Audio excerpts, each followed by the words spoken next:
انسان اپنے اعضاء سے نیکی بھی کماتا ہے، اپنے اعضاء سے مال بھی کماتا ہے.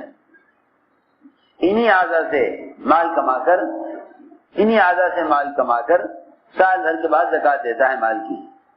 انہی اعضاء سے جو کچھ اعمال کیے ہیں ان سارے اعمال کو پاک کرا لیتا ہے رمضان کے روزے سے. اسی لیے فرمایا ہفتے سے ہفتے تک کے گناہ کے لیے جمعہ دیا گیا ہے. ہفتے سے ہفتے گناہوں کے لیے جمعہ دیا گیا ہے. سال سے سال تک کے گناہوں کے معافی کے لیے روزہ دیا گیا ہے. زندگی بھر کے گناہوں کو ایسا معاف کرانے کے لیے اس کی معنی اس کو آج ہی جنا ہو، اس طرح گناہوں سے پاک ہونے کے لیے پوری زندگی میں حج ایک مرتبہ فرض ہے.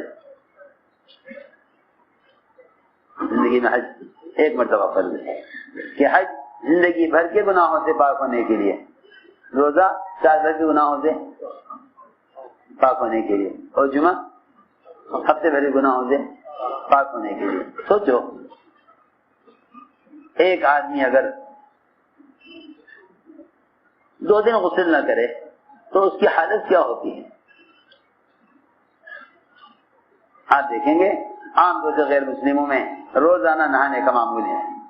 اشنان لیتے ہیں وہ اور اسے عبادت سمجھتے ہیں. جانوروں کا بھی معمول روزانہ نہانے کا ہے. سارے پرندے چرندے کوشش کرتے ہیں روزانہ ایک مرتبہ ان کے بدن سے پانی گزر جائے. سوچنے کی بات. جب جسم کے اعتبار سے اپنے میل کچیل کو دور کرنے کے لیے روزانہ نہائے بغیر تسلی نہیں ہوتی تو بتاؤ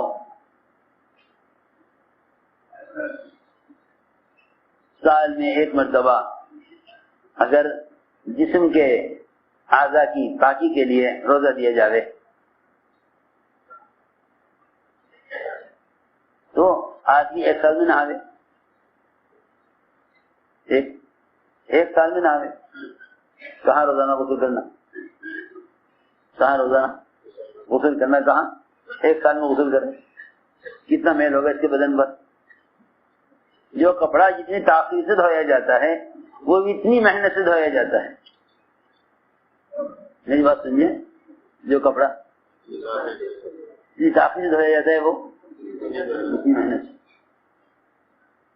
سوچنے کی بات. آپ نے کرتا پہنا، شام کو اتار دیا، پسینہ آ گیا. آپ نے سجا کر کپڑا تو صبح پہنا تھا، ایک پانی میں نکال کے سکھا لو، صاف ہو جائے گا. کیوں بھائی؟ ایسا ہی ہے نا. لیکن جو کپڑا جتنی تاخیر سے دھلے گا وہ اتنی زیادہ محنت سے دھلے گا. آپ جمعہ سے جمعہ کرتا اتاریں تو وہ دھوبی زیادہ محنت سے دھوئے گا. اس پہ سالن کے دھبے، اس پر مختلف قسم کے داغ لگے ہوئے ہوں گے، اس سے زیادہ محنت دھویا جائے گا. جو کپڑا صبح پہن کے شام کو اتار دیا اس سے زیادہ محنت کی ضرورت نہیں ہے. اس لیے فرمایا کہ روزے رکھتے رمضان میں داخل ہوا کرو. روزے رکھتے رمضان میں داخل. حضور اکرم صلی اللہ علیہ وسلم سب سے زیادہ روزے شعبان میں رکھتے.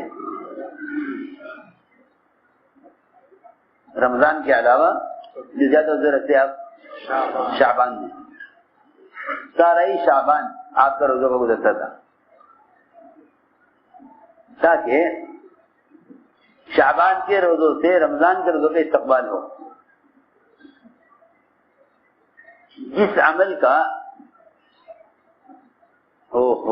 یہ کہیں کہ جس آنے والے مہمان کا استقبال اس کی چاہت کی چیز سے نہ ہو،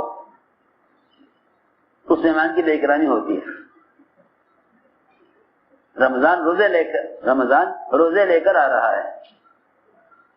آپ جانتے ہیں آپ اپنے گھر میں آنے والے مہمان سے پہلے ہی فون کر کے پوچھ لیتے ہیں کہ آپ کا کھانے میں ناشتے میں کیا لینے کا معمول ہے، تاکہ آپ آنے سے پہلے اس کا انتظام ہو.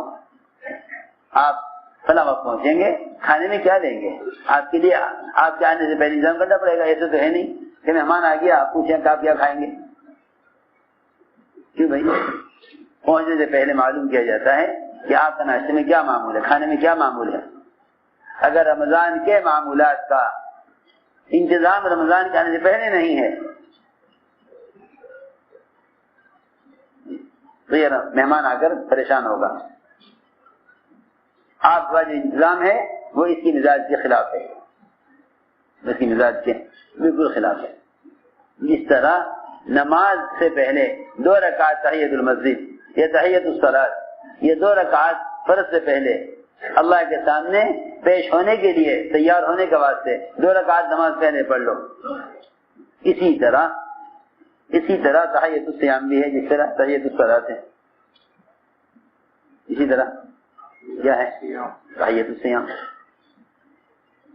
اسی طرح تحیۃ الصیام ہے کہ تم رمضان کے روزوں کے لیے تم رمضان کے روزوں کا نفل روزوں سے استقبال کرو، جیسے فرض نماز کا استقبال نفل نماز سے کرتے ہو۔